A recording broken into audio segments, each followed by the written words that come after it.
Today, mag-POM-QM naman tayo ng queuing theory model number 4, which is the MM1.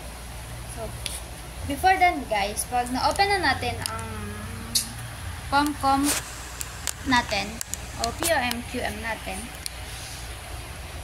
kiklik natin ang module, then click the waiting lines, then hanapin natin ang MM1.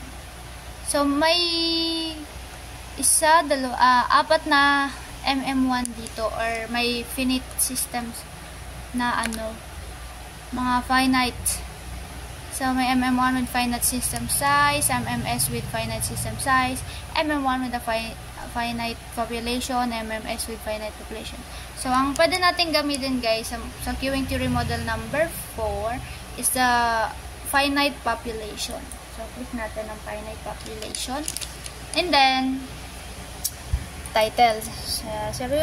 Same sandbox. Una natin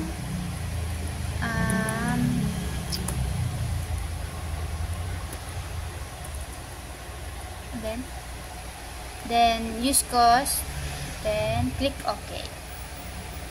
And kapag okay na, lalabas na dyan yung mga yan.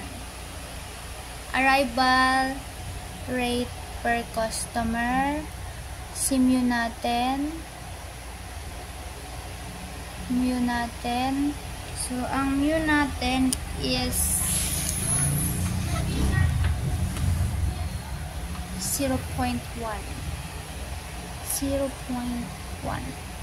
Then, number of servers natin, 1. Population size natin. Population size, or the, number ng ATMs yan guys, is 5. Service cost natin is 5. Then, waiting cost is 60. So, yan. Check na natin guys kung kompleto na yung arrival rate per customer. So, wala tayo ng ganito guys. Yan. Then, try natin isolve. Oh, sorry. So, lagay natin yung 0.01. Okay, solve na natin. Tadaan! TLQ natin. Check natin kung tama. Ito guys. Ito yung una nating na-compute, or yung mga manual computation. So, check natin if tama yung mga sagot natin guys. Dito. Yung LQ daw dito is 0.64.